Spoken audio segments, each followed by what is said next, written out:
interesting interview. Question asked, how has it been traveling after 2020's racial reckoning? Kelly states, when people would see me before the pandemic, I was already an anomaly, meaning different from the rest, but in the best way. In shooting for Travel Channel, people would say, usually when we see a person with a television crew, it's a white person, a white male. We are so happy to actually see a black woman exploring the world in the same way that typically is reserved for a white male. This particular statement resonates with my research, Dr. Brantley, women in male-dominated spheres, and I concentrated on motorsports to show that women have the same interests as men when it comes to risk-taking.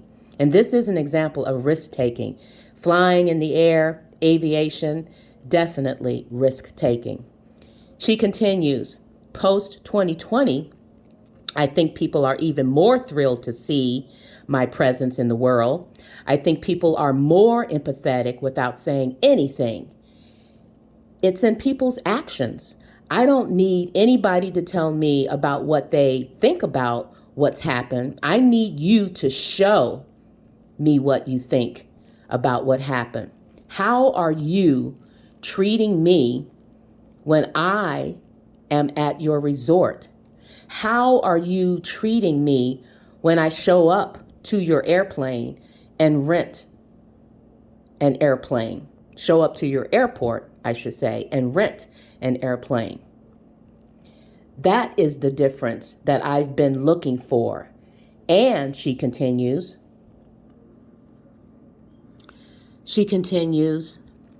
that is the difference that I have seen, is that people are understanding that they don't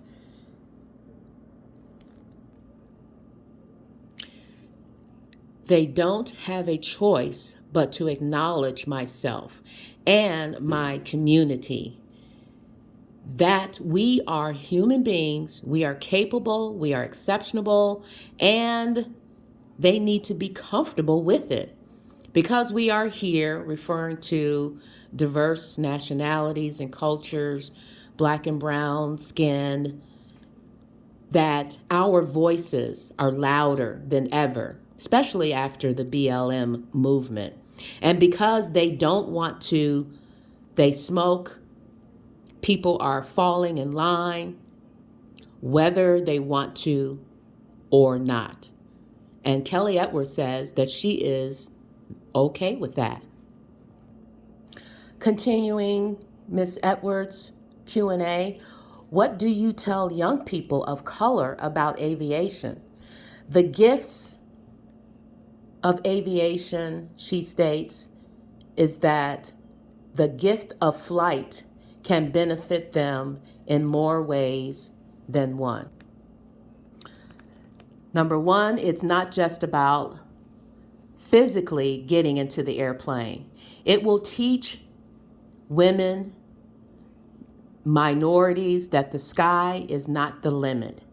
It is just a means of access to a whole new world and various opportunities, I might add. And to know that the world really is yours. If you ever heard, the world is an oyster. Soak it all up and enjoy the many flavors it has to offer, I may add.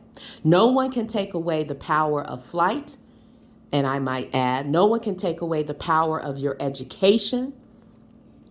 No one can do that, because it allows not only Miss Edwards, myself, but you that is listening to see the world through your own control in a lot of ways. And she adds, you can take full advantage of that in terms of the benefits of aviation, which again can be applied to life in general when you're striving to reach your objectives, to fulfill your goals. The theme of the article, which I love, going, doing, and trying.